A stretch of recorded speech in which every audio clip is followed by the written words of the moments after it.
Bonsoir à toutes et à tous et merci de rester fidèles au programme du soir sur New World. Bienvenue dans le décryptage avec notre éditorialiste Mamadou Diouf. Bonsoir Mamadou Diouf et bienvenue. Bonsoir Guillaume, merci. Avec vous aujourd'hui, nous parlons du Sénégal. La Sénat demande de réinscrire Ousmane Sonko sur les listes électorales. Mais tout à fait, on a ce feuilleton qui refuse de prendre fin finalement avec cette affaire de candidature de Ousmane Sonko. Ce qui est gênant dedans, c'est que quand on regarde, le moins qu'on puisse dire, c'est que l'État sénégalais est déterminé à utiliser tous les moyens à sa disposition pour empêcher à M. Ousmane Sonko d'être candidat. Quand je dis tous les moyens, vous voyez ce qui a été fait sur le plan judiciaire, vous voyez ce qui est fait sur le plan administratif, vous voyez ce qui est fait sur le plan politique, vous voyez même ce qui est fait sur le terrain de la communication pour présenter la personne et son parti comme pratiquement des terroristes. Et malheureusement, c'est ce qui continue jusqu'à présent avec cette étape où nous sommes, qui est la première étape pour les candidats à l'élection présidentielle, de pouvoir aller au niveau de la direction générale des élections, de prendre une fiche qui permet d'aller collecter les parrainages pour pouvoir déposer ces parrainages au niveau du Conseil constitutionnel qui aura le dernier mot pour valider les candidats.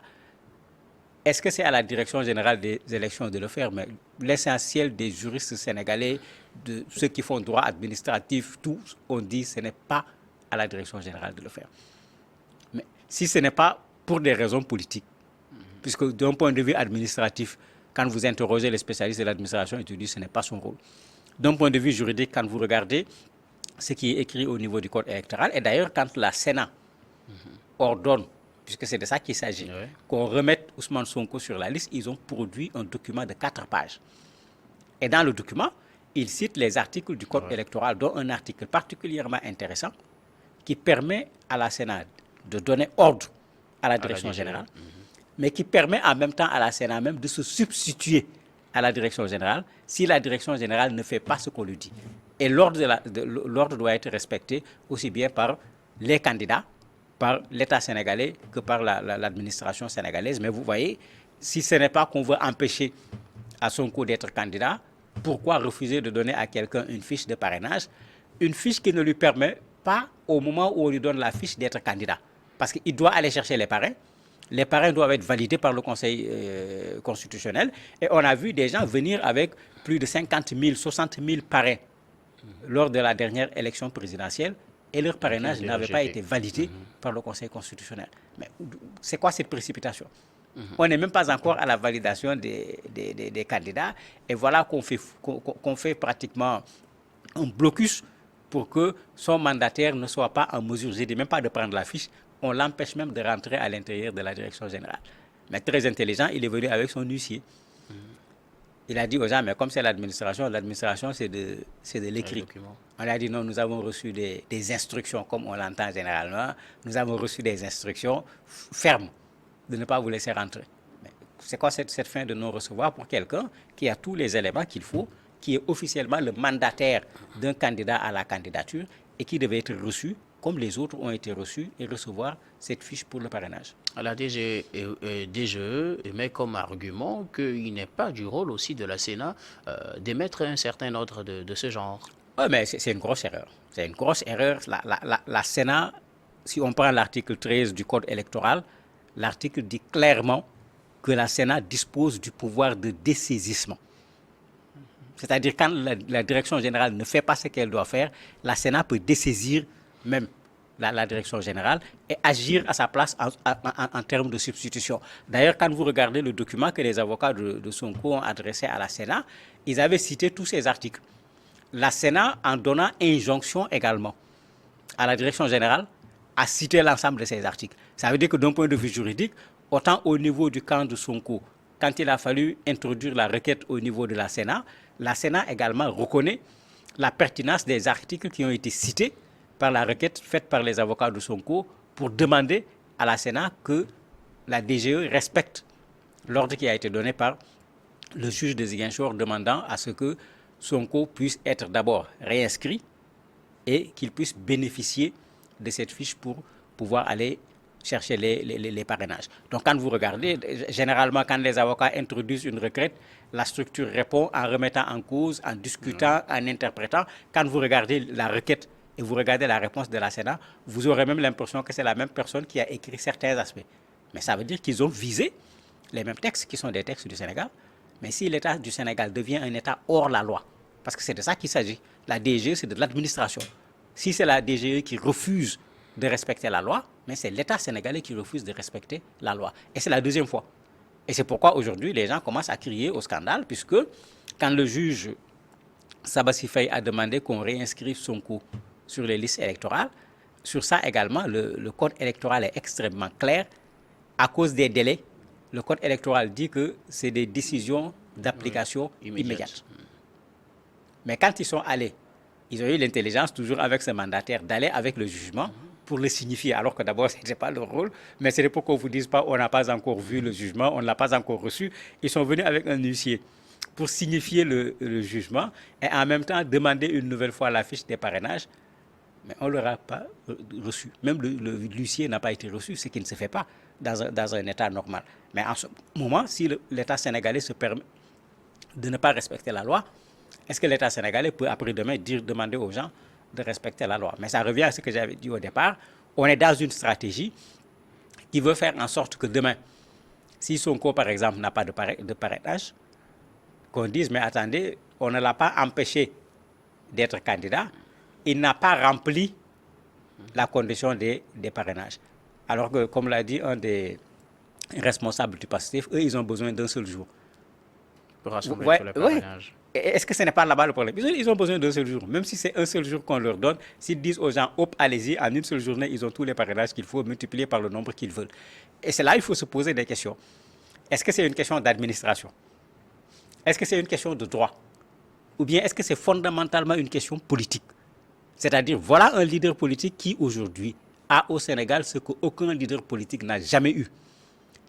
Le craignant extrêmement fortement au niveau des élections, on utilise une méthode qu'on a déjà vue dans beaucoup de pays en Afrique pour ne pas prendre le risque de mettre ce gars-là dans des élections qu'il va gagner. On crée tous les problèmes qu'il faut pour que la personne ne puisse pas être candidate à l'élection présidentielle. C'est dans cette logique qu'ils sont, et cette logique, elle est suicidaire, puisqu'on crée déjà les conditions d'une contestation d'une élection qui n'a même pas encore eu lieu. Alors que tout le monde sait ce que les contestations d'élections produisent en Afrique comme dégâts, aussi bien au niveau humain qu'au niveau matériel. Alors pourquoi cette divergence de position entre les institutions du Sénégal, entre l'administration et la Sénat ou la justice par exemple? Mais c'est la question que tout le monde se pose. Puisque les journalistes sénégalais, comme le font tous les bons journalistes, quel que soit le pays, il y a des questions dedans, c'est des questions d'administration. Ils sont allés voir des férus en matière d'administration. Tout le monde dit la même chose. La DGE n'a pas pour rôle de décider de qui est candidat ou de qui n'est pas candidat. Le rôle, c'est de donner ses fiches de parrainage. Le rôle, c'est de recevoir les candidatures et d'aller remettre au Conseil constitutionnel. C'est là-bas qu'on valide ou qu'on ne valide pas une candidature. Et c'est ce qui s'était d'ailleurs passé lors de la dernière élection présidentielle. Karim Wade, comment il s'appelle encore, Khalifa Sall, etc. Ce n'est pas au niveau de la direction des élections qu'on a invalidé leur candidature, c'est au niveau du Conseil constitutionnel. C'est ça que également les membres du parti de Macky Sall et de sa coalition nous avaient vendu. Quand les Sénégalais disaient que Macky Sall ne peut pas être candidat, c'est ça qu'on nous avait vendu. Ce n'est pas aux populations de décider, c'est au Conseil constitutionnel de décider de qui sera candidat ou pas. On n'a qu'à laisser le Conseil constitutionnel faire son travail. Ils ne sont pas en train de le faire, ils sont en train de faire le contraire. On est allé voir les pénalistes, puisqu'il y a cette partie jugement très bizarre, où Sonko, je ne sais pas comment on peut le dire en français simple, Sonko est en même temps un fugitif et un prisonnier.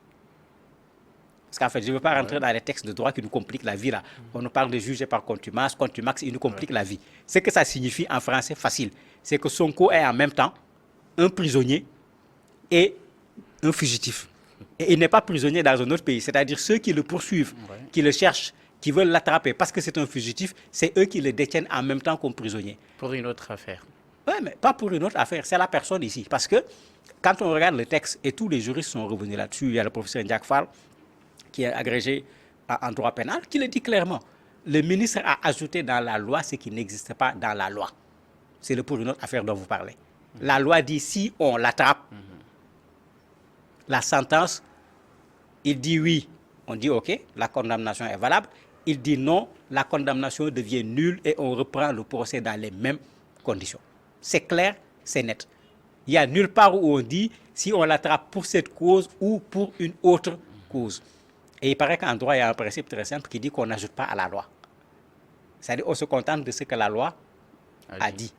Mais l'essentiel des juristes sénégalais, c'est ce qu'ils ont dit. Le ministre, même s'il est professeur agrégé en droit constitutionnel, il n'est pas le seul juriste sénégalais. Donc, vous avez cette affaire également où finalement, quand vous rentrez dans le droit, vous interpellez les meilleurs spécialistes du droit au niveau du Sénégal, tout le monde te dit la condamnation est tombée. Les gens ne discutent même pas en disant que ça, c'est même pas la peine d'aller voir loin. Mais, comme je disais au départ, puisqu'il ne faut pas que ce monsieur soit candidat, à chaque fois, il y a quelque chose qui sort d'on ne sait où et qui a toujours exactement le même objectif, qu'il ne soit pas candidat. Et eux, c'est sur ça qu'ils se sont fondés, par exemple, pour faire la radiation. C'est pourquoi le juge de Ziguinchor a nié la radiation. Puisque ça pose problème. En plus, ils étaient peut-être tellement pressés que même dans la radiation, ils ont oublié la forme. Il fallait le signifier, il fallait le déposer à tel et tel autre endroit. Rien de tout cela n'avait été fait. Et quand il fait son jugement, il rapporte tous ces faits en montrant que l'État lui-même s'est précipité à la limite et les choses n'ont pas été faites comme il se doit. Mais ce qui fait que la radiation devient nulle. C'est pourquoi il a dit qu'on le réinscrive sur les listes électorales. Et ses avocats avaient bien vu, puisque certains avaient dit qu'ils aillent au Conseil constitutionnel. Quand c'était question d'inscription sur les listes électorales, c'est là où la personne vote qu'on doit régler le problème. Et c'est ça qui avait créé des problèmes à Karim, parce qu'il s'était inscrit au niveau du Qatar, et ce n'est pas là-bas qu'il pouvait régler son problème. Lui, il avait saisi directement Dakar. Alors, vous aviez évoqué tout à l'heure le fameux article 13 du Code pénal qui permet à la Sénat de s'autosaisir de cette demande qu'elle fait aujourd'hui à la DGE. Dans l'évolution normale des choses, telle qu'on le voit au Sénégal, est-ce qu'on pourrait assister dans les jours à venir à une Sénat qui s'exécute? C'est ce que les Sénégalais attendent. Actuellement, vous avez deux positions. Vous avez le parti de Sonko, puisqu'il y a El Malik qui a déjà demandé la démission du responsable de la Direction générale des élections. Vous avez des organisations de la société civile qui tirent déjà la sonnette d'alarme en disant « Attendez, ils ne sont pas encore arrivés au terme d'émission, mais ils disent que si c'est ces gens qui ont déjà cette attitude, alors qu'on n'est pas encore dans les élections, qui devaient jouer le rôle de l'administration, une administration neutre, sont en train de jouer ce rôle, on est déjà en train de compromettre le processus électoral. Il faut prendre des mesures de sauvegarde pour ne pas avoir des problèmes avec ce processus électoral. Quelqu'un comme Alioune Tine, par exemple, c'est la position qu'il est en train de défendre. Maintenant, vous avez d'autres qui se disent, mais attendez, finalement, il faut qu'on arrête avec cette affaire-là. On ne peut pas aller dans des élections alors que nous créons les germes, pas seulement d'une contestation, mais éventuellement même d'une violence au niveau de ces élections. Cela dit, alors, ce dialogue dont on parlait, et qui n'a pas eu lieu, parce qu'il y avait des gens qui disaient, même s'ils font ce dialogue, il y aura encore dialogue. Parce qu'en fait... Mais il y a eu un dialogue de Macky Sall. Oui, mais le problème qui a fait qu'on avait fait ce dialogue, le vrai problème, il n'a pas été posé. La candidature de Sonko. Tout à fait. C'est pourquoi certains avaient dit, vous allez faire le dialogue, mais il y aura encore un dialogue parce que le fondamental n'a pas été posé au niveau de ce dialogue. La candidature de Khalifa, la candidature de Karim qui a été résolue par ce dialogue, ce n'était pas un problème pour les Sénégalais. Ils pouvaient être candidats, je ne vois pas quel Sénégalais ça dérangeait. Donc ce n'était pas un problème national qui méritait un dialogue. Le problème national qui est là, c'est qu'il y a beaucoup de Sénégalais qui veulent que Sonko soit candidat, qui veulent voter pour Sonko, et il y a des procédures juridiques, politiques, administratives qui sont en train d'empêcher à Sonko d'être candidat. Mais c'est ça qui mérite dialogue pour que ces gens-là, demain, ne se disent pas prenons la rue pour imposer la candidature de Sonko. Et moi, c'est mon avis également, il faut qu'on arrête parce qu'on va droit au mur avec l'attitude de l'État sénégalais dans la situation actuelle. Alors, quelles peuvent être les conséquences d'une telle situation sur l'organisation des prochaines élections prévues pour février 2024? Ben, on ne sait pas trop qu'est-ce que ça va donner, puisque pour le moment, même quand les responsables du passif sont interrogés, ils refusent de répondre sur le futur. Ils disent, comme je vous ai dit, non, nous on s'occupe de Sonko, c'est lui notre candidat, c'est lui le plan A, c'est lui le plan Z. Il n'y a pas de BC. Bien que, quand on regarde ce qui s'est passé, certains membres du parti sont allés prendre la fiche Oui. qu'on a refusée à Sonko et on leur a donnée. Bizarrement, même certains également sont en prison, parmi ceux qui ont cherché un mandataire et qui sont allés prendre la fiche. Il y en a qui sont en prison. Il y en a même dont les dossiers pour lesquels on les poursuit ont été liés au dossier de Ousmane Sonko. C'est le cas, par exemple, du secrétaire général, où on a pris son dossier, ajouté finalement avec le dossier de Ousmane Sonko. Tout le monde se pose la question, pourquoi lui maintenant on lui donne la fiche de parrainage et l'autre on ne lui donne pas. La question est là, elle reste posée. Donc le PASTEF refuse d'aller plus loin que ça, en considérant que le combat du moment, c'est d'obtenir les fiches pour le parrainage. Mais tout le monde sait qu'il va falloir se poser des questions à plusieurs niveaux. Sonko sera candidat. C'est l'objectif actuellement de PASTEF. Mais si Sonko n'est pas candidat, je ne crois pas que PASTEF va laisser tomber toute cette sympathie qui existe aujourd'hui au niveau de certains Sénégalais, en particulier au niveau des jeunes Sénégalais, en disant si Sonko n'est pas candidat, nous n'allons pas aux élections. Qu'est-ce qu'ils vont faire? Un plan B à travers ces membres du PASTEF qu'on a vu qui ont pris les fiches? Ou bien est-ce qu'ils vont prendre le terrain de l'affrontement en disant sans Sonko, il n'y aura pas d'élection? Pour le moment, on ne peut pas répondre. Mais quel que soit Alpha, il vaut mieux apaiser cette situation politique au niveau du Sénégal. On va vers l'élection présidentielle. Organiser des élections dans des conditions conflictuelles ne servent absolument à rien. Si on force ce dialogue qu'on n'a pas fait avant les élections, on le fera après les élections. Et il faut qu'on arrête en Afrique de faire les dialogues après les morts.